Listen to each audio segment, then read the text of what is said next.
l'attachement des Franciliens et des habitants d'autres capitales européennes au bureau. Le bureau, on a annoncé sa mort à plusieurs reprises, au moment du Covid, au moment de l'émergence du télétravail, tout allait être dématérialisé, on ne passerait plus au bureau. Et plus que jamais, le bureau se maintient, c'est très fort en Île-de-France, c'est aussi fort ailleurs, comme un lieu de vie, comme un lieu de travail aussi, mais une certaine centralité dans la vie quotidienne, dans un contexte où plus que jamais, il y a une interpénétration vie professionnelle et personnelle. Plus que jamais, les collègues sont vus comme des amis. Je me rappelle du premier workplace avec un des premiers workplaces, le match Paris-Londres, où il y avait des vraies différences marquées. Là, c'est vrai qu'on a un vrai mouvement d'homogénéisation.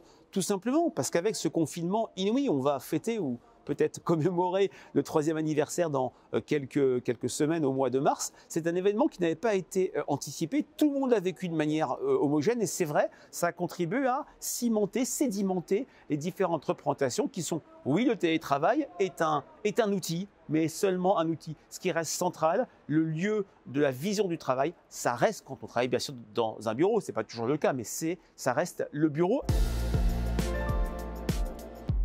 Au-delà du fait que c'est une capitale ensoleillée, qui a un très bon vivre, ça montre, hein, je pense que si on avait testé Rome ou Milan, on aurait eu peut-être des résultats favorables à ces pays latins. C'est l'idée plus que jamais, et c'est le reflet que la qualité de vie, le bien-être deviennent des enjeux centraux. Et c'est vrai que Madrid, dans l'imaginaire des personnes interrogées et dans les Madrilènes que nous avons interrogées, remplit toutes ces caractéristiques.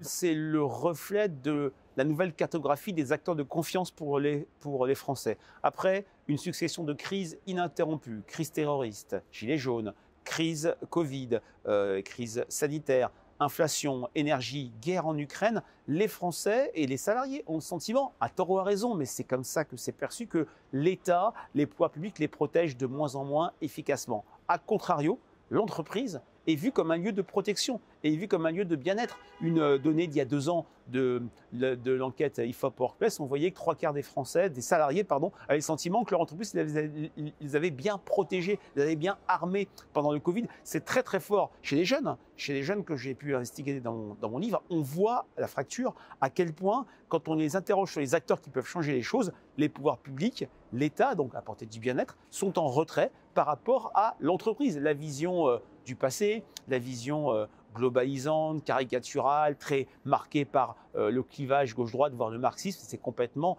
effondré dans la jeunesse. Et l'entreprise est vue, et dans ce cadre-là, le bureau, mais pas le bureau en tant que tel, en sens étriqué, mais dans son écosystème, est vu comme un lieu de bien-être. Et on voit aussi dans les attentes de mobilité la question du bien-être qui devient centrale. Bien sûr, il y a la rémunération, bien sûr, il y a les perspectives de carrière, il y a l'intérêt, le sens du travail, mais de plus en plus, le bien-être s'impose.